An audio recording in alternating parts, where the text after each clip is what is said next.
Salve aí, galera, beleza? Mais um episódio imperdível aqui do Gente que Pode, baseado aqui na inspiração que eu tive do meu querido Fábio Porchat, vascaíno como eu, vascaíno como nosso convidado, a gente já fala disso, tanto que eu tô aqui igual pinto no lixo, feliz com esse episódio hoje, um dia depois de uma grande vitória do Vascão. Então se liga aí, já vai curtindo, compartilhando aí com seus amigos, suas amigas, que o episódio hoje promete. Antes agradecer aqui o meu parceiro iFood Benefícios, que me ajuda a fazer esse programa. E como o Fábio Porchat diz, histórias inusitadas. Que história é essa, Adriano? Que história é essa, Carlos, que está aqui comigo, que eu tenho um grande prazer de receber. Seja bem-vindo, Carlos. É um prazer enorme tê-lo aqui. A gente foi conterrâneo aí de empresas, mas mais do que isso, a gente tem afinidades aí que vocês vão perceber durante o episódio. Algumas mais especiais eu deixo para o final, então nos acompanhe aí. Meu amigo, bem-vindo, é um prazer tê-lo aqui. E fala um pouquinho dessa mensagem que você deixou ontem, né, sobre que as pessoas cheguem ao trabalho, saiam diferente. Como que você coloca isso em ação? Bom, primeiro, obrigado pelo convite, Adriano. Hoje é um dia especial, né? Sim. Porque amanhã é dia do seu aniversário. Certíssimo. Né? Não vou dizer a idade aqui, porra, ele está bem mais conservado do que eu. Eu rodei bastante sem óleo, sem lubrificação e sem lavagem, mas estou aqui. Graças a Deus a Renata cuida bem de mim e a Thaís está cuidando super bem de você, né?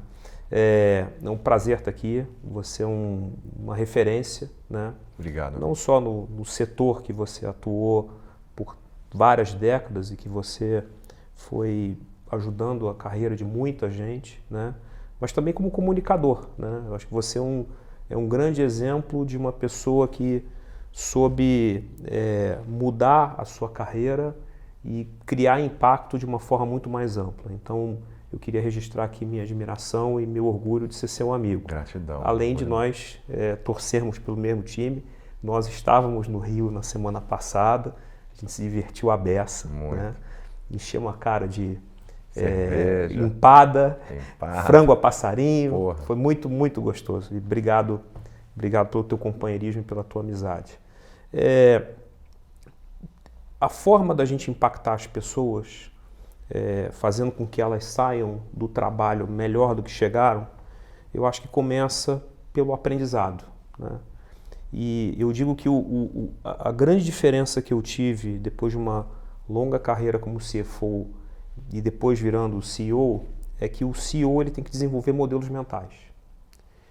E para você desenvolver modelos mentais, você tem que trabalhar com lógica, você tem que trabalhar com matemática, você tem que trabalhar com uma arquitetura, quase engenharia. Então, acabam sendo disciplinas que você, quando conversa com a equipe de segurança, por exemplo, do trabalho, que é essencial e que o pessoal faz um trabalho maravilhoso lá, é muito importante você ter em mente o que ele está pensando, de onde ele vem, quais são os paradigmas, quais são as preocupações que a tua equipe tem ali. Quando você fala com o comercial tem aquela ânsia por fazer negócio, por gerar negócio, por fazer contrato e aquele desafio mental que eles têm mesmo, né, da vocação deles de fazer negócio. Mas a gente tem que criar um modelo mental de como é que a gente faz negócio, ganha dinheiro e gera valor para o cliente. É mais difícil.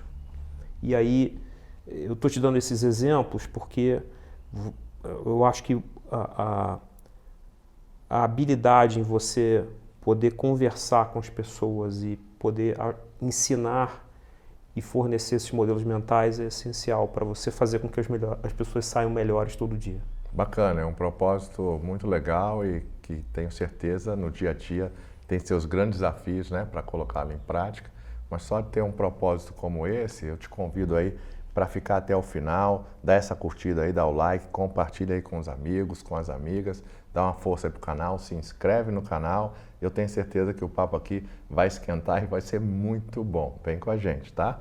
Mas Carlos, você nasceu em Santa Teresa e se criou em Santa Teresa, para quem não conhece, é uma área ali que fica mais conhecida como embaixo ali do Cristo Redentor, né? Tem um caminho, tem ali muita gente, comunidades, tem de tudo ali, né? Na diversidade desse local. Fala um pouco dessa origem sua, né? Da sua família ali para a câmera, mas principalmente conta como o meu amigo Alfredo Soares, do G4, que veio aqui, falou que ele foi criado no Tijuquistão. O quanto que aquilo ajudou, né? E a gente teve colegas no banco, Sim, vários, sim, né? Criados vários, também no Tijuca, Tijuquistão, Meia. Mas Santa Teresa, o que Santa Teresa tem de especial aí e ajudou aí na tua formação? Santa Teresa é um pedaço do Rio que está encravado na minha cabeça, no meu modo de agir, no meu coração. É um bairro que ele é um morro, aliás, a denominação dele oficial é Morro de Santa Teresa, em que ele fica no centro do Rio, mas ele se conecta com a Zona Norte, com a Zona Sul, com o próprio Corcovado, né? Então, para você subir o Cristo Redentor, uma das rotas é por Santa Teresa, mas você pode pegar o túnel Rebouças, você pode ir para a Glória e descer para a Zona Sul, você pode ir por Laranjeiras também. Então, é um bairro que tem muitos caminhos e ao longo da sua ocupação, Santa Teresa combinou artistas, intelectuais, pessoal de vanguarda com comunidades que foram se formando nas encostas do Morro de Santa Teresa, tanto para o lado da Zona Norte quanto para o lado da Zona Sul. E esse caldeirão, né, de imigração italiana, imigração portuguesa, junto com a ocupação das favelas, fez com que eu tivesse a oportunidade de poder ter amigos que eram filhos de empresários, por exemplo, com um amigo de escola, que é amigo até hoje, que morava numa comunidade, né? Sim. E que eu estudei em escola pública, eu estudei um dos primeiros CIEPs, que foi o programa do Brizola de educação infantil e educação juvenil também. Semana passada, inclusive, quando a gente estava no Rio, eu fui com meu filho, meu terceiro filho, o André, visitar a escola. A escola completa 40 anos ano que vem. Bacana. Eu descobri que 40 anos que eu comecei naquela escola. Eu entrei na 6ª série, fiz até a 8ª. E era um ensino de tempo integral. Você chegava, tomava café da manhã, tinha aulas de manhã do currículo regular, almoçava e você tinha atividades extracurriculares até 5 da tarde, quando você jantava e ia para casa. Eu, filho de uma dona de casa e de um policial civil de baixíssima renda, era muito conveniente para os meus pais e para mim também. E fiz amigos que levo hoje para a vida toda. Eu digo que não importa onde eu esteja, não importa o que eu esteja fazendo, não importa onde eu esteja morando, aquele menino de Santa Teresa sempre vai estar ali, porque eu acho que foi uma coisa que realmente me marcou profundamente em termos de caráter, em termos de valores, em termos de poder conviver com muita diferença ao mesmo tempo, o tempo todo. E quando eu vou lá é muito emocionante, porque eu revejo meus amigos de infância. Eu vou fazer um parêntese, né? Eu perdi minha mãe há cerca de 8 anos. Parece que foi ontem. E é uma coisa que é o curso natural da vida, mas o curso natural da vida não precisava ser tão rápido comigo. Uhum. E no dia do velório, porque você não faz uma lista de convidados, né? Você não sabe quem vai. E estavam todos os meus amigos de infância, lá de Santa Teresa. E teve uma hora que a gente se abraçou e eu estava muito emocionado. Eu disse, na hora que a vida me deu o maior soco que eu podia levar no queixo, e eu estou grogue aqui, eu estou em pé não sei como, a minha família e são vocês que estão me sustentando. E vocês vieram aqui para estar comigo, né? Então, eles são realmente muito especiais, eu procuro conviver com eles, eu procuro falar com eles sempre, então... Você é especial, cara. E aí eu tive a oportunidade, a gente está gravando aqui num dia eu tive a oportunidade de conhecer dois amigos dele de infância, semana passada. Então, o que ele fala aqui, eu pude viver ali na prática, né? E eu falo que network é uma palavra linda, né, que a gente usa muito e para algum sentido ela tem valor, mas que eu tento sempre ir além do network, né? Tento ter conexões que gerem valor um para o outro e que algumas conexões viram vínculos, né? Que a gente pode virar amigos, e eu vi, né, você com esses caras de infância e eu me espelhei ali porque eu também tenho, né, amigos que eu semana passada pude celebrar lá no Rio também, ontem. Então é isso, galera. Claro que network muitas vezes dá uma oportunidade comercial aqui e ali, de projetos, né, relacionamentos, etc. Mas as conexões, os vínculos, quando elas são, né, verdadeiras, são muito poderosas. Então, você, apesar de ser da área financeira, você tem esse viés grande, né, que eu ontem vi também, você interagindo ali com outros amigos meus. Então, fiquei muito feliz e orgulhoso aí de você, cara. E de onde vem essa veia aí? Apesar de ser um cara financeiro. Eu acho que da minha mãe. Minha mãe era uma pessoa... Nós éramos opostos.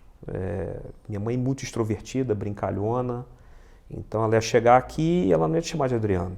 Uhum. Ela ia te chamar de Dri, de Adrianinho. Ela ia te dar algum apelido e ela dava apelido para todo mundo. Ela era muito espirituosa, muito divertida, gostava de estar em múltiplas conexões. Então ela conversava com o mendigo que passava todo dia na rua, com o vizinho que era do governo, com o padre, com o pastor, com o pessoal da casa de cômodos, porque lá em Santa Teresa tem muitas casas de cômodos, né, que são como se fossem os antigos cortiços, mas não. São casas grandes, mas com quartos. Tá. E o senhorio aluga cada quarto para uma família, mas com um nível de conforto bem melhor do que se tinha, por exemplo, na minha época de infância, que eu andava nesses cortiços porque meus amigos também estavam lá, então a gente ia lá brincar. E ela trabalhou na área comercial, na Presidente Raquel, na Roberto Simões, então ela era vendedora, muito comunicativa. Então acho que talvez esse lado eu tenha pego, mas com outro sentido mais de humanidade, de ajudar, mas a gente era bem diferente, a gente era engraçado isso. Parecia eu que era o pai dela. Falou, você é muito sisudo, você é muito certinho. Então aí tem histórias à beça. Boa. E aí, Santa Teresa, como é que foi a relação Santa Teresa com a tua adolescência, hobbies, estudos, etc. Por que eu pergunto isso? Porque tem audiência aqui que tem mais jovens, tem outros que também estão se reinventando e são sobre histórias. Então, conta aí tuas histórias. Eu, quando tinha 15 anos, eu tinha um vizinho que ele tinha uma equipe de som. E ele fazia festas nos finais de semana lá em Santa Teresa. Então a tia dele tinha um sobrado na ladeira do Viana. Para quem conhece Santa Teresa, é um lugar famoso. Tinha as festas lá da casa do Chicão. E um dia ele falou para mim, olha, você não está fazendo nada, quer vir comigo para uma festa? Você vai cuidar para mim da bilheteria. E aí botou um cara para fazer segurança, eu magérrimo, era bem pequenininho, para cuidar do dinheiro. E, cara, fiquei lá, não podia entrar se não pagasse, né? Isso era... E falar para o segurança, ninguém pode passar. E fui arrecadando, o pessoal foi chegando, a festa lotou, foi um barato. Eu não me diverti, mas sempre trazia uma comidinha, uma bebidinha para eu ficar ali. Eu não bebi bebida alcoólica ainda. Fiquei lá e peguei o dinheiro, separei por tipo de nota e tal, arrumei tudo, botei no elástico, botei quantas pessoas entraram, quanto deu. E no final da noite eu fui entregar para ele. Falei, ó, deu isso aqui, a féria. Aí ele olhou, aí viu o relatóriozinho no papel de caderno assim que eu fiz. Falou, eu nunca arrecadei tanto dinheiro assim. Tem alguma coisa errada. Eu falei, olha, eu não tenho dinheiro para colocar aí, então não fui eu. Ele falou, estavam então fazendo alguma coisa errada comigo. Eu falei, não importa. Ele falou, agora você que vai cuidar disso para mim. E aí foi a primeira missão que ele me deu. Depois eu comecei a carregar caixa em festa. Depois eu comecei a fazer algumas festas para ele. Depois ele falou, olha, você vai cuidar só de festa de criança. E isso foram 5 anos fazendo isso. Nós chegamos até a fazer a sonorização da Rio 92, ganhamos uma concorrência junto à Petrobras na época. E foi o primeiro lugar que eu aprendi o que era um cliente. E aí, cara, tem 1000 histórias. E isso ajudou a comprar meu primeiro tênis, a poder ir ao cinema, a poder comprar um presente para uma namorada, enfim, poder ter alguma liberdade. E a minha mãe dizia, se você tiver responsabilidade, você vai ter liberdade. Então, cara, e aí eu convivia também com todo tipo de gente, fazia todo tipo de festa, e foi muito legal. Mas aí eu passei para a faculdade, passei para a Federal do Rio de Janeiro, e aí quando eu entrei na Deloitte, eu tentei conciliar ser trainee de auditoria externa com som para festa. Só que você trabalhava faculdade, mais a Deloitte, mais o som no final de semana, aí chegou uma hora que eu falei, eu tenho que fazer uma opção. E aí, como eu tinha me apaixonado por contabilidade, eu decidi seguir a carreira. Acho que deu certo. Deu certo, e muito. E galera, para quem não sabe, a Federal do Rio é top 10 aí no Brasil. Sempre que eu recrutava, né, tinha que recrutar lá do fundão. E como foi, né, passar para uma universidade dessa, estudando em escola pública, né, não tendo lá, né, muitos privilégios e recursos? Como é que foi isso? Bom, eu fiz um acordo com o meu patrão, dizendo, olha, eu terminei, eu estudei no Colégio Estadual Souza Aguiar, que fica atrás do ML, ali no centro do Rio, na Rua dos Inválidos, e eu fiz o vestibular para Economia primeiro, só para o UERJ, e não passei. Eu abri o caderno da prova assim, falei, pô, isso aqui é grego, é árabe, eu não consigo entender o que está escrito aqui, né? E voltei muito triste para casa. Minha mãe falou, olha, não vai com esse negócio de faculdade não, desiste, vai fazer outra coisa, vai trabalhar de office boy, contínuo. Eu falei, não, eu vou fazer uma faculdade, mas eu não vou fazer mais economia, eu vou fazer engenharia. E aí eu fiz um acordo com o meu patrão, eu falei, olha, em vez de você me pagar por festa, paga a mensalidade do meu pré-vestibular, que eu vou passar na faculdade. Só a mensalidade, mais nada. Se fizer mais festa, você vai ganhar. Se fizer menos festa, eu vou ganhar. Ele, cara, beleza. E assim ele foi pagando. E eu fiz um negócio que eu contei pro diretor da unidade do Princesa Isabel do centro, professor José Luiz. Sim. Eu contei para ele qual era a minha situação, de verdade. E aí ele falou, olha, você pode assistir a aula que você quiser, na unidade que você quiser. Você tá, cara, você tem a vontade de quem vai passar e bem. Eu falei, então você pode usar meu nome como você quiser. E aí, cara, eu fiz o extensivo, depois quando virou o segundo semestre, fiz o extensivo e o intensivo, então eu repetia a aula que eu tinha feito no primeiro semestre, ia reforçando matéria, fazia o caderno de exercício e no final de semana ia sábado e domingo ver aulão de química, de física, matemática, onde tivesse no Rio de Janeiro. Às vezes saía de festa às 5 horas da manhã e ia 7 horas para assistir aulão em Copacabana, por exemplo. Porque foi a primeira vez que eu quis muito alguma coisa. E aí eu queria engenharia de produção. Estava começando, era 92, estava começando esse negócio. E aí aconteceu um fato inusitado. Eu sempre gostei muito de jogar futebol de botão.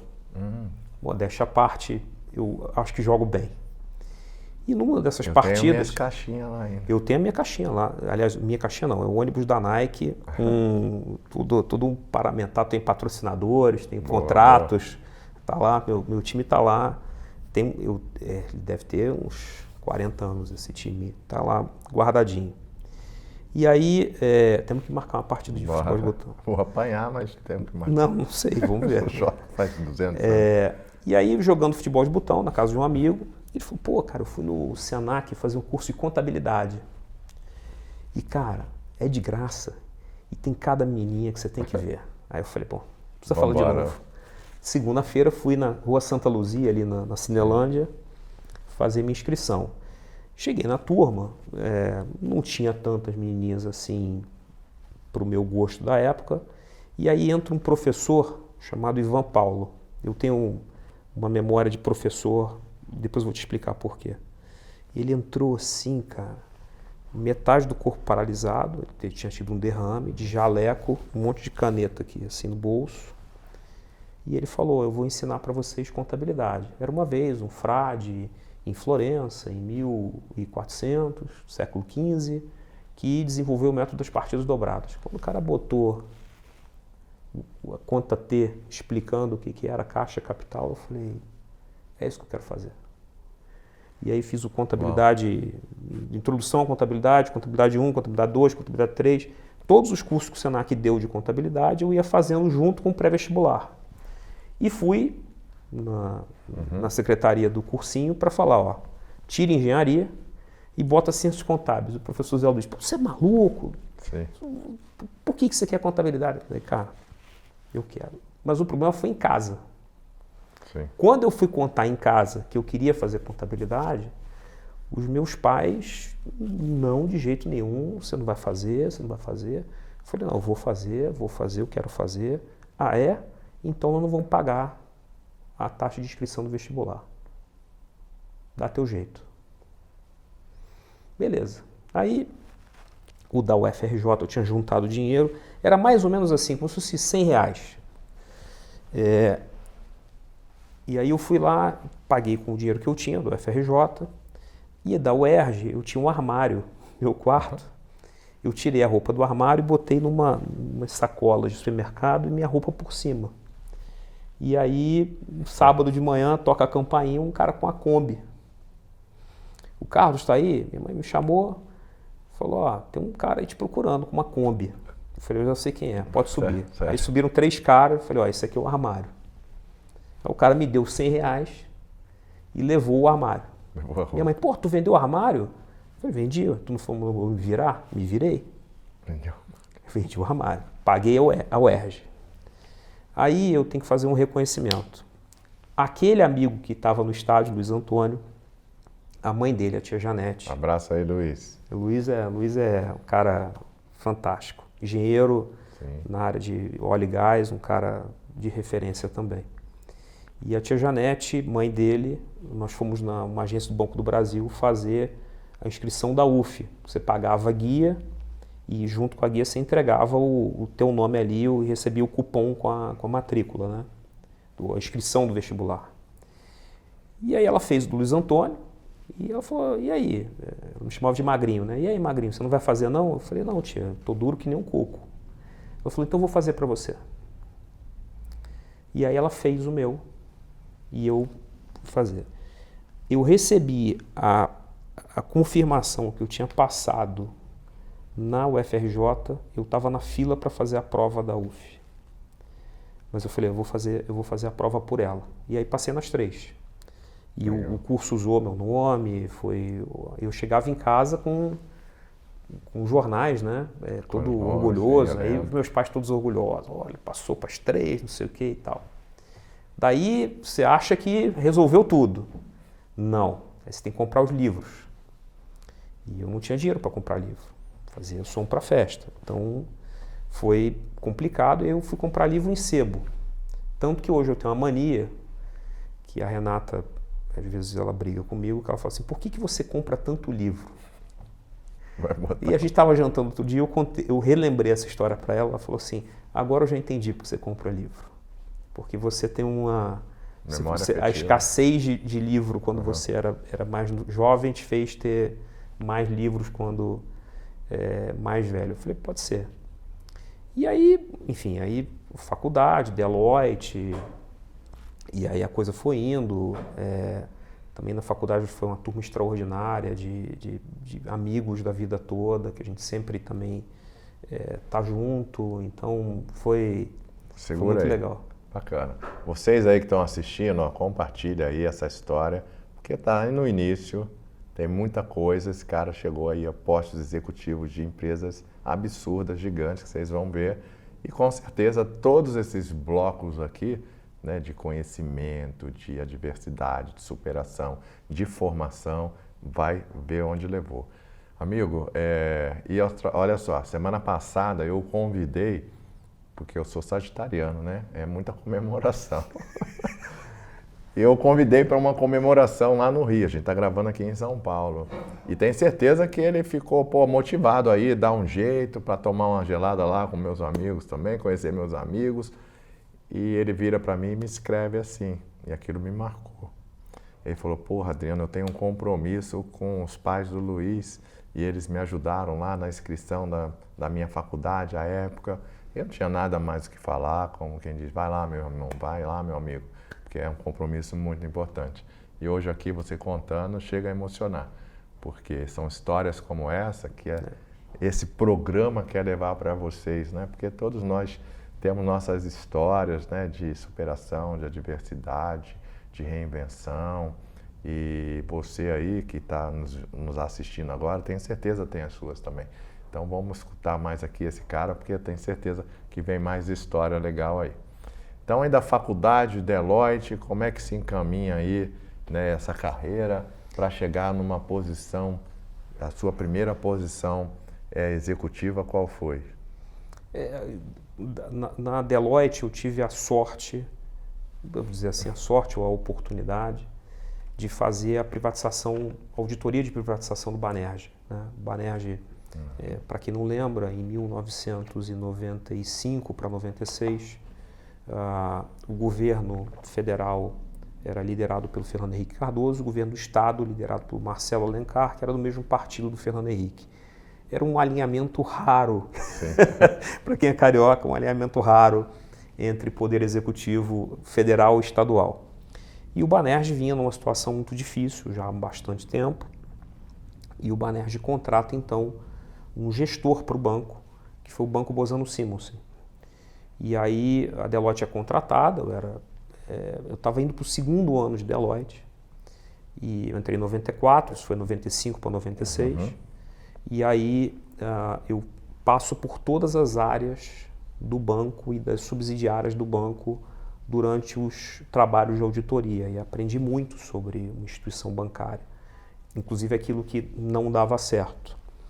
E eu acho que de alguma forma o Bozano, a turma do Bozano, gostou do trabalho que eu estava fazendo lá e me convidaram no mês que eu me formei. Eu me formei no dia que a princesa Diana sofreu um acidente e infelizmente faleceu, 31 de agosto de 97. E no mês de agosto de 97 eu comecei no Bozano. Aniversário da sua amiga Thaís Luquezzi. 31 de agosto. 31 de agosto.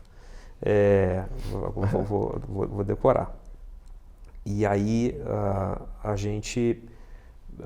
eu me juntei ao Bozano e lá foi uma baita escola de negócio, de se virar, de encontrar soluções, de empreender corporativamente, e eles foram me dando oportunidades. Eu fui encontrando também anjos da guarda, pessoas que me incentivaram, o André Fernandes, o Sérgio Geraldo, o Paulo Ferraz, que depois eu tive a oportunidade de trabalhar com ele diretamente.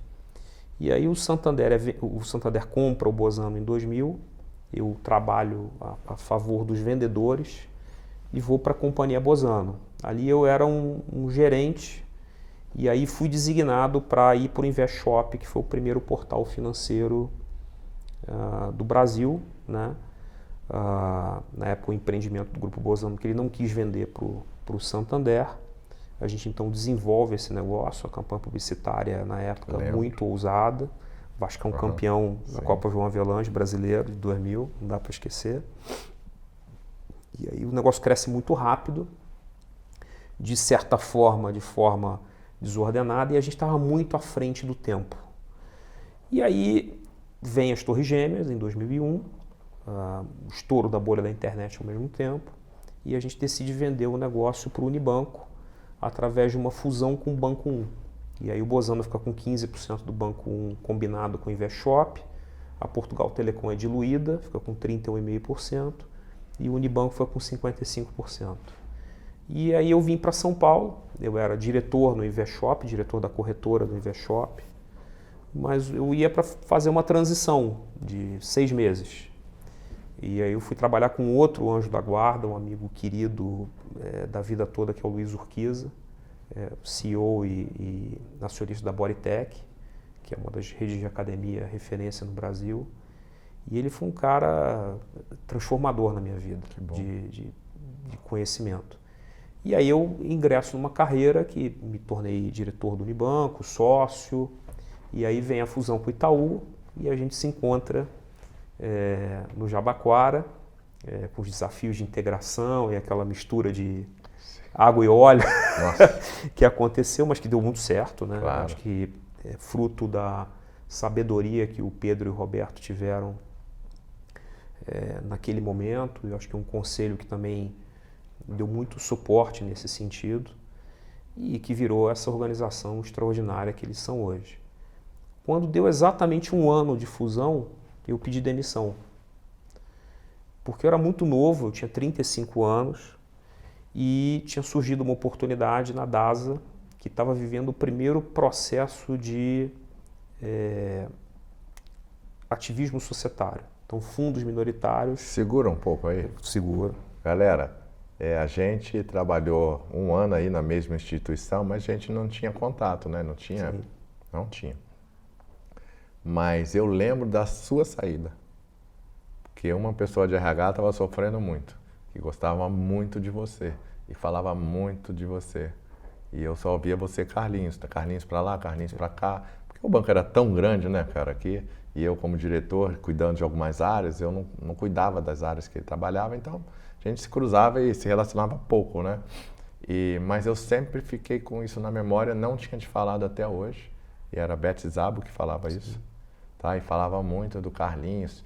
E ela muito mais carioca que a gente, né? Carlinhos para lá e para cá, Carlinhos para... Pô, quem é esse Carlinhos? E ela sentia muito a época, né? Aquilo ali, mas... Foi uma saída sentida por todos os lados, porque eu também gostava muito do banco. Sim. Eu fui o primeiro sócio a pedir demissão, então foi um negócio meio... Pô, mas como assim, né? Mas eu tinha razões específicas. Claro. E eu, intuitivamente, não foi planejado, eu decidi mudar para ser CFO de companhias abertas, né? E a DASA era uma enorme oportunidade, porque era líder de medicina diagnóstica no Brasil, era a 4ª maior empresa do mundo no setor, com um concorrente muito forte, que era o Fleury, né? Fleury, uma organização extraordinária, que eu tenho admiração e gratidão, porque momentos muito bons e muito difíceis na minha vida eu tive no Fleury e sempre fui muito bem atendido. Mas eu tinha, quando a gente entrou para fazer essa mudança na DASA,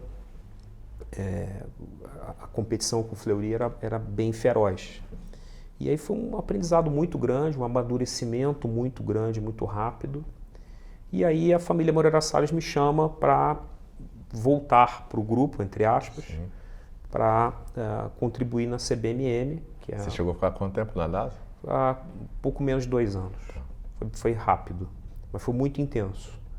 E aí culminou com a chegada do nosso amigo comum Edson Bueno, né? Um cara que eu tenho muita saudade e uma recordação muito positiva. Duro para negociar, a negociação da troca de ações que nós fizemos foi uma negociação dura, difícil. Ele tinha um time muito bom e deixou um legado de pessoas muito importante. Mas o convite do Pedro e do Fernando Moreira Salles não dá para recusar, né? E aí eu fui para lá, a CBMM tinha admitido 2 consórcios asiáticos, um sul-coreano japonês e um outro chinês, e eu fui ajudar na parte de governança corporativa, aperfeiçoamento das práticas financeiras. Depois eu acumulei outras áreas, tecnologia da informação, toquei alguns projetos lá de transformação e foram 9 anos maravilhosos. E aí eu pude implantar uma cultura de escassez numa empresa que era abundante de talento, de mercado, de caixa, de gente boa, de qualidade. O que a CBMM faz para a nossa audiência? Ela produz, ela produz produtos de nióbio, essencialmente. Que o maior deles é o ferro nióbio, que você, no processo de confecção do aço, você adiciona uma pitada de nióbio, é coisa de 50 gramas por tonelada, então é bem pouquinho mesmo, e isso promove o que se chama um fenômeno físico chamado refinamento de grãos, em que a estrutura física do aço ela fica mais fluida e mais resistente contra choque, contra distensão e contração por conta de temperatura. E aí você tem N aplicações em aços tradicionais. Então, no seu carro tem pelo menos 3 a 4 quilos de nióbio, no elevador tem nióbio, no seu telefone tem nióbio, na ponte que você trafega tem nióbio, na turbina de avião que você voa tem nióbio. Enfim, um sem número de aplicações muito cotidianas, mas que pouca gente percebe a presença dele. O Brasil tem a liderança mundial desse mercado, graças aos esforços da CBMM, e que eu tive o privilégio de trabalhar lá para ajudar nessa série de frentes. Em 2019, houve um convite irrecusável do Pedro Parente, que estava indo para o conselho da BRF, para ser o vice-presidente financeiro e de RI da companhia, depois de carne fraca, trapaça e uma série de coisas que aconteceram e que eu ainda tive a vivência lá, vivi a pandemia lá, foi um processo realmente muito difícil e fiquei lá 3 anos, foi um período maravilhoso, também fiz grandes amigos e recebi um convite também irrecusável da Raízen. À época nós tínhamos feito um follow-on em 1º de fevereiro de 22 e logo em seguida a Raízen veio e me contratou para expandir a franquia dela em mercado de capitais, tanto renda fixa quanto em ações, contribuir na governança, desenvolver alguns negócios lá dentro. E também foram 3 anos maravilhosos em que eu tive a oportunidade de conviver com gente muito boa, gente que eu admiro até hoje. Então, acho que até o momento, assim, por onde eu passei, eu consegui, de alguma forma, deixar pessoas que ascenderam, foram promovidas, tiveram suas carreiras transformadas também. Então, aqueles anjos da guarda que eu citei que me ajudaram, também eu tentei sempre retribuir por onde passei para dar a pista e a oportunidade nessas coisas. E quando você forma um sucessor, eu tive essa experiência na BRF, né, de deixar um sucessor bem formado e que fez sucesso. Eu tenho um amigo, Gabriel Moura, que é o CFO do Itaú, ele me fala que a maneira mais, alguma coisa assim, a maneira mais intensa de generosidade é quando você se vê no sucesso do outro, né? E eu acho que é isso, quando você vê alguém que convive contigo, que você cruza jornadas juntos e que essa pessoa ascende e graças àquela oportunidade ela se desenvolve brutalmente, é um motivo de orgulho, de privilégio, né?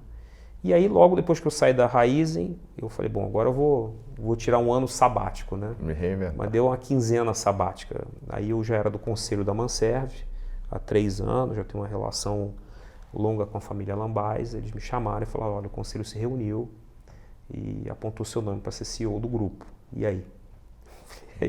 E aí nós precisamos conversar. E aí conversamos e tal, essa conversa eu fui surpreendido ali. Claro. E você era do conselho deles e de mais alguma outra?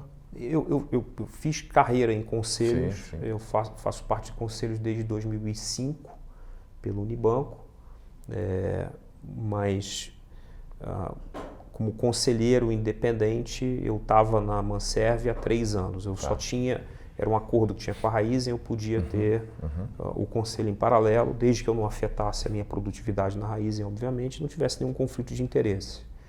Então isso era bem claro, quando tinha alguma negociação de suprimentos, enfim, eu me afastava completamente, deixava claro que não tinha nenhum tipo de interferência. E aí lá estou há 1 ano. Mas como foi tomar essa decisão, desse sabático, dessa posição? Eu acho que tiveram... quando você chega num ponto da tua carreira, eu me lembrava assim, né? Primeiro era por quanto, depois o que e depois com quem. Boa. Aí você vai, né, por quanto, você está naquela corrida, né? Daqui a pouco você fala, não, eu quero o quê? O que é o importante? Boa. Por quanto e com quem? E aí demora muito tempo, mas muito tempo, para você aprender que o que mais importa é o com quem. Eu nunca ouvi dessa forma, tá? Há 1 mês atrás, eu estava no Career Summit, meu evento com a revista Exame. O dia inteiro eu falando de carreira, especialista, né? E uma das mensagens mais fortes que eu passo é: galera, mais do que e onde e quanto é com quem. Mas da forma que você colocou, eu nunca vi. Achei bem legal. Com quem é o que faz toda a diferença. Então a gente tem um grupo super bacana de pessoas, tem um conselho com 3 membros independentes e 3 membros vinculados à família. Para a nossa audiência aí, o que faz a Manserve? A Manserve é um dos maiores grupos de serviços multi-especializados no Brasil, em que basicamente a gente faz 2 coisas. Ou a gente estende vida útil de ativos de terceiros, ou a gente opera processos produtivos para terceiros. Então vou te dar alguns exemplos. Manutenção industrial de uma planta. Então a gente vai lá, faz toda a solda, caldeiraria, rever a parte hidráulica, a parte elétrica, faz paradas parciais ou paradas totais, que a gente chama de paradão. Então a planta inteira vai parar. Entram 1000 pessoas nossas na planta, um exército é mobilizado, tem uma cerimônia para fazer isso e tal. A gente opera facilities, né, que talvez seja o lugar mais cotidiano que a Manserve é percebido, seus carros na rua, ou as pessoas que estão na TV Globo. A gente faz os facilities do prédio da TV Globo lá, orgulhosamente. Fazia da DASA também? Fazia da DASA, faz ainda. Faz ainda? A gente faz para o Fleury, a gente faz para uma série de outras empresas nacionais e multinacionais, escritórios. A gente faz, por exemplo, uma curiosidade, todo o paisagismo do Parque do Pão de Açúcar é feito pela Manserve. Então a gente tem um influencer que tira foto, posta no Instagram das obras de arte que ele faz, né, com a natureza. A gente também faz algumas partes de manutenção do parque em si, mas é uma das unidades que a gente tem mais orgulho de servir, é o Grupo ITER, que é o proprietário do Parque do Pão de Açúcar, e agora ganharam o Parque do Caracol, que a gente também está fazendo a parte de facilities e manutenção lá em Canela, no Rio Grande do Sul, do ladinho de Gramado. Quem for tá planejando ir para Gramado ver o Natal Luz, que ainda dá tempo, não deixe de passar no Parque do Caracol, que é bem bacana. Momento merchan. Bora. A gente faz também intralogística, então você quer movimentar materiais dentro de uma siderúrgica, por exemplo, fazer transbordo de carga de um ponto para o outro, a gente faz. Também a gente manuseia bens de consumo, então a Chili Beans, por exemplo, é um cliente que a gente opera todo o CD para eles, Johnson & Johnson, Braskem, Suzano. Então a gente opera basicamente intralogística com indústria de base, transformação e bens de consumo. A gente tem um segmento na área de óleo e gás, manutenção de plataformas de petróleo. A gente faz manutenção em 6 plataformas da Petrobras. Temos um negócio de energia, em que a gente faz manutenção de redes elétricas de baixa tensão em várias cidades, como Guarulhos, um pedacinho de São Paulo, no Espírito Santo, Serra e Vila Velha, no Maranhão, Pará e no Amapá. E temos um negócio de mineração também, que a gente faz lavra a serviço do cliente em alguns pontos do Brasil com determinados minérios. A gente não opera, por exemplo, minério de ferro porque o volume é muito grande, opera mais minérios que têm um valor agregado também diferenciado, tal como o minério de ferro tem. Bacana. E ainda tem uma locadora de equipamentos, que é a CIMAC.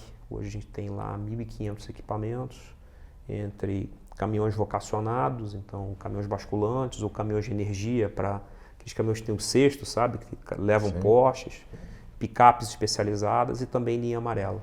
Que bom. Quando você falou na nossa chamada de ontem, né, do teu lugar de ação, eu rapidamente fiz uma conexão com o teu papel aí nessa empresa, né? E como é que você vê isso no dia a dia? Porque eu tenho certeza que não é fácil, né? Transformar esse propósito em realidade, em ação, mas só a intenção de tê-lo, né, e querer, né, vivenciá-lo, executá-lo, já é uma grande decisão, né? Mas como você se vê aí responsável? São quantas pessoas?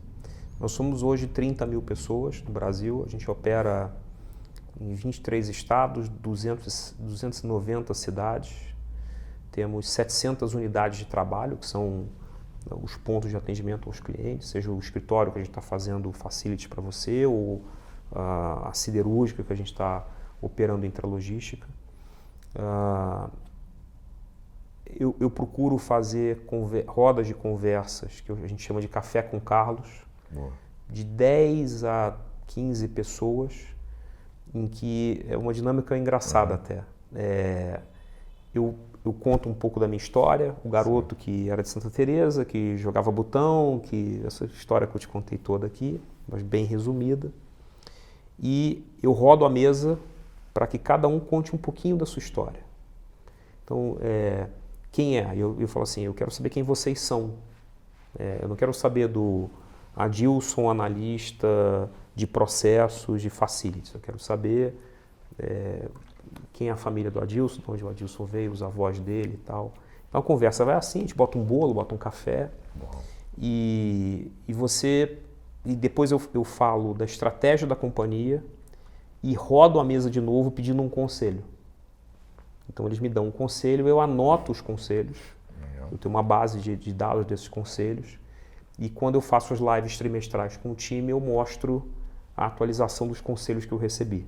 Então uma forma também de mostrar que aquilo que eles falam eu introjeto e tento de alguma forma movimentar a organização. E eu falo para eles sempre no final assim, o mais importante aqui é que vocês aprenderam histórias de vida e de luta e que o colega de vocês vão olhar diferente. Vocês vão olhar diferente para mim, eu vou olhar diferente para vocês e vocês vão olhar entre si de forma diferente. E se a gente fala que a gente é uma organização que é baseada majoritariamente em pessoas, essa prática que a gente tem que fazer. Então procurem também se interessar pela vida e pela história das pessoas, porque é o que gera aprendizado, né? E aí você fala assim, tem umas histórias que você fala assim, cara, eu sou muito abençoado, porque eu não teria capacidade de ter a alegria que essa pessoa tem de falar, com tanta dificuldade que ela passou, com tanta luta. Então você também desenvolve uma gratidão pela vida que você tem, que você, apesar de tudo, você é abençoado. Sim. E também de admirar a resiliência, a força das pessoas que estão contigo, né? Bom, que presente essa história aí, né? Esse exemplo, porque tem tudo a ver com o programa. Eu não falei um pouco disso no início, eu fiz uma conta outro dia, que piloto de avião conta 1.000 horas de voo, né? E eu fiz uma conta em algumas palestras que eu faço, para eu falar quantas pessoas eu entrevistei, quantas pessoas eu contratei, quantas pessoas eu promovi, né? Mas eu entrevistei provavelmente mais de 12 mil pessoas em 32 anos como executivo, fora os 5 como, né, estagiário a analista. E eu falava assim, como eu sou abençoado, porque cada entrevista é uma história. E eu sempre aprendi muito com a história do outro, né, de que eu entrevistei. Claro, dos 12 mil, talvez eu tenha contratado, sei lá, 1.200. Mas as outras 11.200, não, 10.200 ou 10.800 que eu não contratei, eu aprendi muito. Então, quando eu entrei nessa minha nova carreira, que você, né, elogiou aí, te agradeço, de comunicador, que eu tenho feito várias coisas, que esse programa, eu falei, gente, eu vou conduzir um programa compartilhando histórias para mais pessoas aí, para mais audiência, porque o poder da história, né, que você tem e de influenciar tantos outros aí é forte demais. E aí você vem e fala dessa tua, né, desse teu jeito aí de trabalhar com a sua equipe, achei fantástico.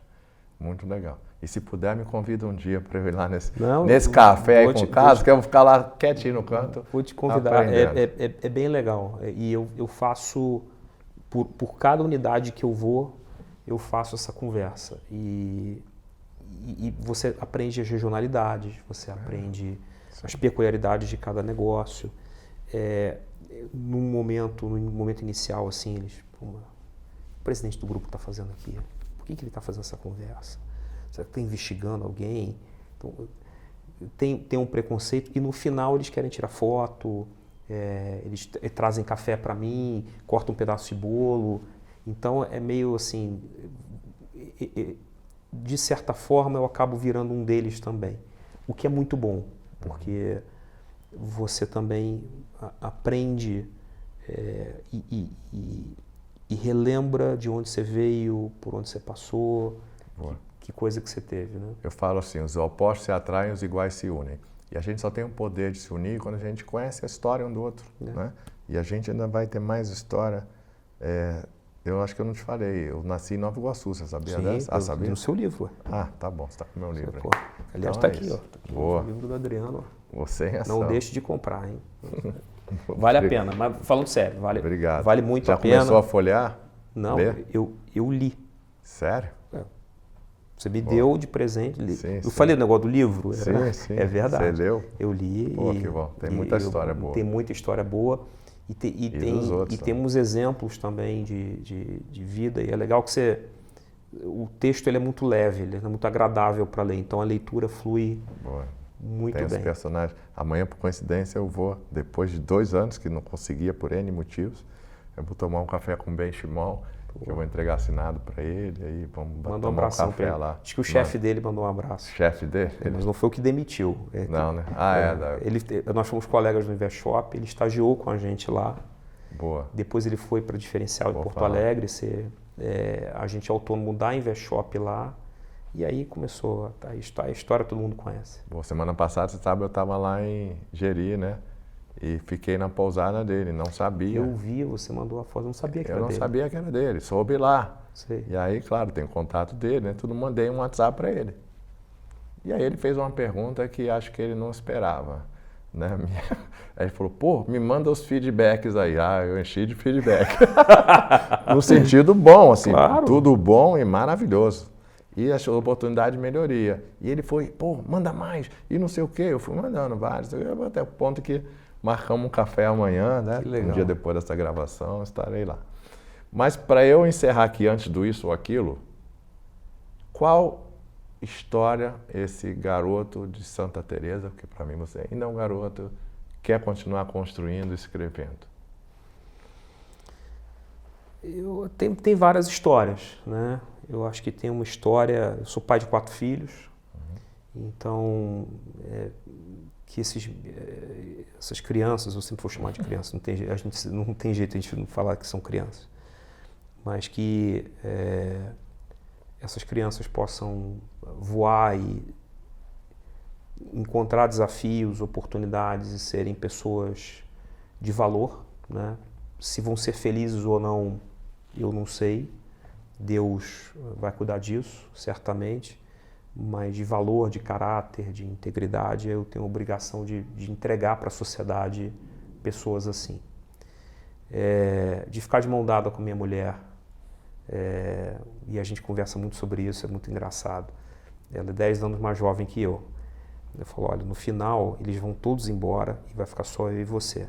E eu serei bem mais velho que você, então prepare-se. Vamos tomar um vinho, os casais. Vamos tomar, exatamente. Mas continuar tendo uma história com ela que a Renata é a mulher da minha vida, quem eu vou dividir até o fim. Se Deus quiser, ela vai me enterrar ou vai me cremar, sei lá como é que vai ser. Mas eu peço a Deus o seguinte: se eu tiver que ir, que eu vá antes deles, né? Eles que fiquem com saudade. Eu sou bem egoísta nesse ponto.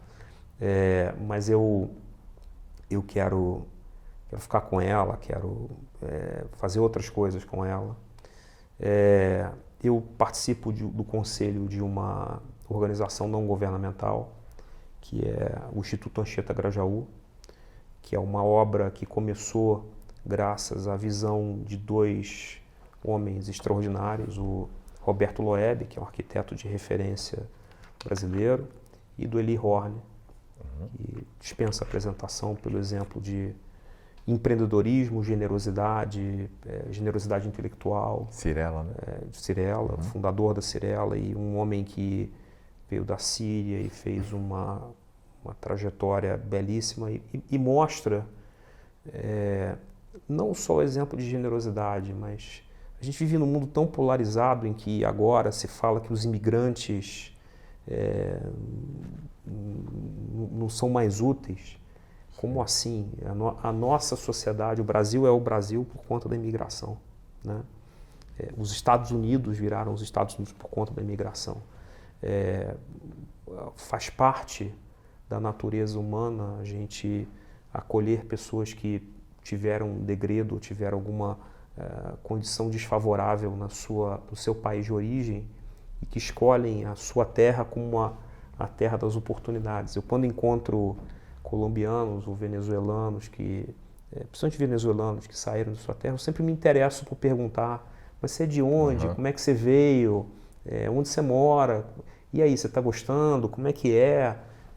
Porque daqui a 40 anos, os descendentes desses venezuelanos, desses haitianos, dos afegãos que estão vindo para o Brasil, vão estar aí em posição de destaque, né? Como os sírios têm, como os libaneses têm, como os japoneses, os italianos, os portugueses. E está tudo bem, né?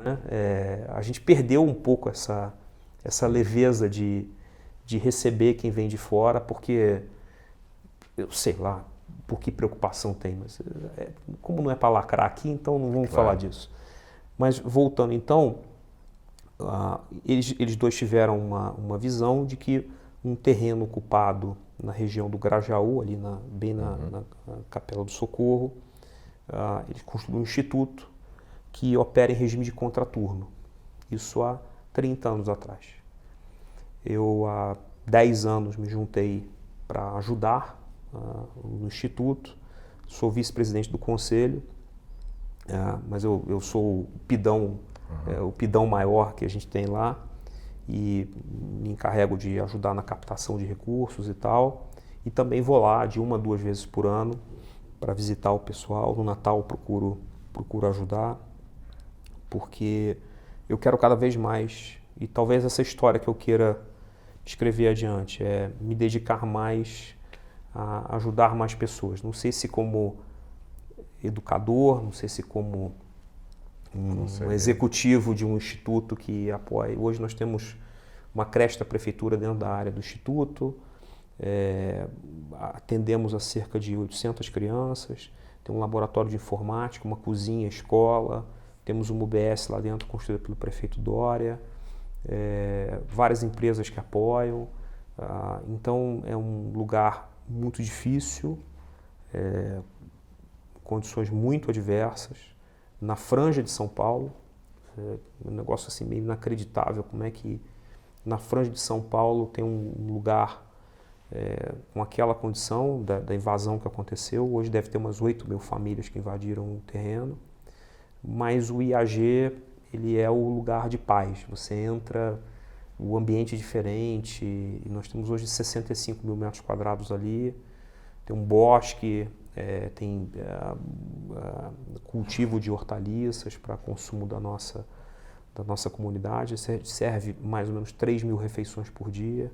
Bacana. Então é um lugar que é liderado por uma pessoa de uma generosidade extraordinária, que é o Maurício Turra, que é o nosso presidente executivo. Tem um conselho bastante grande e diverso, o que é muito bom. É ótimo. E é uma coisa que me diverte estar com amigos e fazer alguma coisa boa para a sociedade. Mas eu acho que eu faço muito pouco ainda. Eu posso fazer mais. Mas você não citou um que eu não sei se pode citar, que acho que você é de outro conselho aí, consultivo. Pode falar disso também? Ainda não. Não? Tá bom. Tá bom. Ainda não, mas em breve poderemos falar. Tá. Mas fala do Vasco. Ah, não, do Vasco é porque tem um outro conselho consultivo, mas Não, do Vasco eu posso falar, falar. Então entendi. Não, então posso sim. Era esse que eu levantei a bola. Então tá bom. Quando o presidente Pedrinho fez a Só sua... um minuto. Salve aí, galera vascaína. Agora é o que é o nosso... Sou egoísta agora nesse ponto. Vamos falar aqui de Vasco. E para quem não é Vasco, também acompanha aí, porque Carlos tem feito parte aí da nova gestão que não só o resultado no campo, nesse momento a gente está feliz com a classificação para a final da Copa do Brasil. Quando vocês estiverem vendo esse episódio já sabemos o resultado, mas independente de sermos campeões ou não, eu já estou muito orgulhoso desse feito e tem muito a ver com o que vocês estão fazendo na gestão, né? O Conselho Consultivo do Vasco foi uma coisa que surgiu graças acho que a visão de uma pessoa que eu admiro muito, que é o Leonardo Framil, que é um expoente da Accenture, uma trajetória belíssima, um dos melhores consultores do mundo na área de instituições financeiras, está em Nova York agora. Ele é digamos assim, ele foi o idealizador de um conselho consultivo não estatutário para assessorar o presidente em determinadas questões. O Pedro assume com o Alan Belaciano, que é o presidente do Conselho Deliberativo, eles assumem o clube numa situação em que as gestões anteriores tentaram fazer o máximo para ajudar. Então, a gestão do presidente Salgado anterior foi a gestão que implementou a SAF. Eu conheço as pessoas que estão lá, são pessoas sérias e que tentaram fazer de tudo para fazer com que o clube prosperasse esportiva e financeiramente. Algumas coisas deram certo, outras não. A 777 então sofre um default, né? Começou a ter problemas em vários clubes. O Pedro é eleito, e esse conselho foi divulgado, né? São 5 membros, né? Tem a Helena Berto, que é diretora de Diversidade e Inclusão do Nubank, o Luiz Meisler, que é um grande vascaíno, é um dos maiores executivos da Oracle no mundo, e pai do Rony, né? O Rony é filho dele, né? Que é referência aí na área empresarial, também tem feito um trabalho legal no fundo que ele constituiu, né? Ou na companhia de investimentos que ele constituiu agora. O Zé Roberto Castro Neves, que eu nunca esperava ser amigo de um acadêmico imortal da Academia Brasileira de Letras, um advogado brilhante, um dos homens mais inteligentes que eu já conheci na vida. E o Leonardo Framil, que eu já falei para você, eu sou o cara ali mais juniorzinho desse grupo. E aí a gente, sempre que o presidente precisa, ele nos aciona ou para consultar, ou para pedir uma ajuda, ou para pedir para que apoie algum dirigente do clube que precisa de um determinado apoio específico. E assim foi feito. Eu acho que o trabalho, e eu posso testemunhar várias pessoas ali que dão uma contribuição gigantesca, o Cris, o próprio Alan, que me referi, o Renato, vulgo Renatinho, né, que é um dos vice-presidentes, o Paulinho Salomão, assim, gente muito boa, gente que eu conheci, que aprendi a admirar, o Silvio, que é um cara, foi CFO da Oi, que se doou de uma forma extraordinária ao Vasco, um cara de uma resiliência e de subnavegar no fio da navalha, um cara que eu tenho uma admiração enorme. E aí eu acho que o Pedro foi muito feliz, que ele galvanizou a imagem dele, né, de um um ídolo esportivo, um comentarista muito bem sucedido que, por amor ao clube que acolheu o pai dele para dar o emprego e dar a oportunidade para ele tem a oportunidade de fazer uma grande transformação. Então, quando você está perto de gente que você admira, tudo fica mais fácil. Vai para aquele ponto que a gente falou do com quem, né? Sim.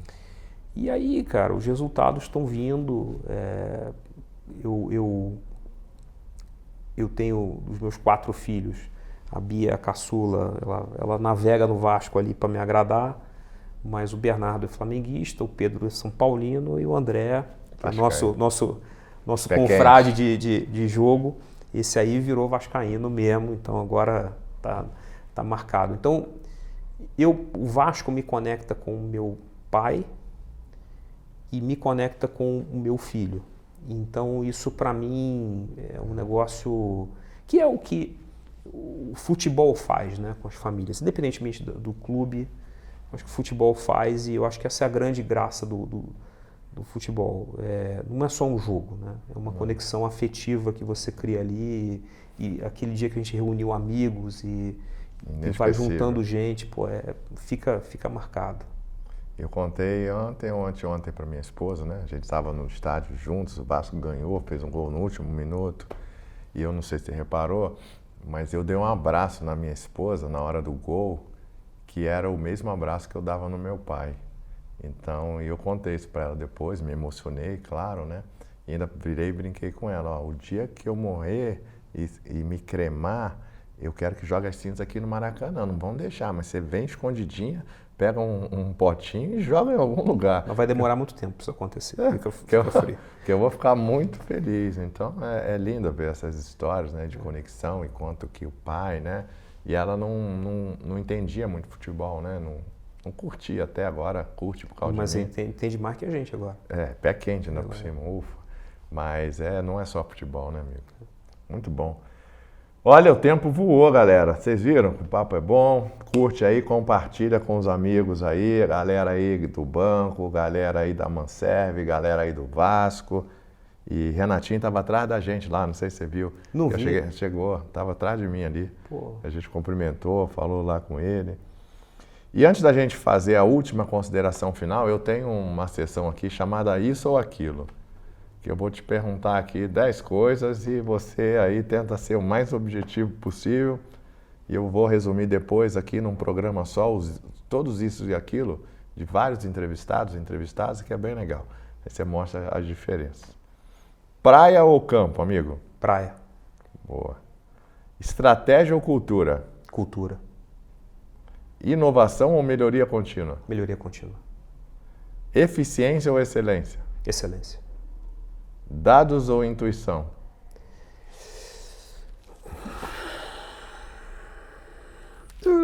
Eu adoro quando empaca. Dados. Presencial ou virtual? Presencial. Criatividade ou disciplina? Disciplina. Renato Russo já dizia, disciplina é liberdade. Correr risco ou jogar seguro? Jogar seguro. Jogar seguro. Agilidade ou qualidade? Qualidade. Escalar ou diversificar? Escalar. Inteligência artificial ou emocional? Inteligência emocional. Boa, ó, deu uma empacadinha em uma, levinha, em outra deu uma boa empacada, mas você está na média, você está aí entre os top 10 melhores performance. Que tem uns aqui que empaca geral, quer ficar em cima do muro. Não, quando você mandou dados na intuição, porque, por exemplo, pessoas, cara, por mais que você tenha os dados ali, o olho no olho e a química e a história, isso não tem um algoritmo para isso, né? Não tem algoritmo. Eu, quando começo uma entrevista com quem quer que seja, qualquer tipo de cargo, eu pergunto quem eram seus avós. Para saber os valores, a cultura, a mentalidade. Isso não tem algoritmo. Aí, amigo, gratidão enorme pela sua generosidade em vir, compartilhar suas histórias com coragem para a nossa audiência. Antes de eu fazer o fechamento final, você quer deixar aí uma última mensagem para a audiência, para quem você quiser? Eu queria dizer para vocês que a medida do sucesso, ela vai ser a sua capacidade de fazer escolhas. Sejam as escolhas familiares, sejam as escolhas do seu tempo, sejam as escolhas profissionais. Aquele garoto de Santa Teresa que sonhava um dia em fazer muitas coisas, eu posso dizer que eu fiz muito mais do que eu sonhava. Muito, muito mais. Mas isso não me faz um homem sucedido, porque o sucesso ele é a jornada, ele não é um destino. Não tem uma estação, a estação sucesso, você chegou, né? Então, o que eu acho que é sucesso, né? Você escolher o que você faz com o seu tempo, é você ter grandes amigos, bons amigos, amigos que você se conecta e tem uma química depois de ter muito tempo que você não vê e ter uma conversa que flui. Também é você conciliar, né? Eu acredito muito no conceito do Ikigai, né? O que você tem vocação para fazer, você tem talento, aquilo que o mundo precisa, aquilo que te pagam para fazer e aquilo que é teu propósito, né? E você cria um flywheel, né? Pegando o conceito da Amazon, de fazer cada vez mais e melhor. Então, curtam a jornada, não se preocupem muito aonde você quer chegar, não. Vai no flow que é mais divertido. E tenta levar mais gente contigo. Com mais gente é mais gostoso. Isso aí, galera. Terminamos aqui com essa mensagem excelente do Carlos, vulgo Carlinhos, para os mais íntimos. E eu quero aí te pedir essa gratidão aí comigo, com ele. Compartilha aí com os amigos, curte, se inscreva no canal, dá essa moral aí pra gente e vamos em frente. E até semana que vem com mais um episódio do Gente que Pode, histórias inspiradoras de carreira e de vida. Valeu, galera!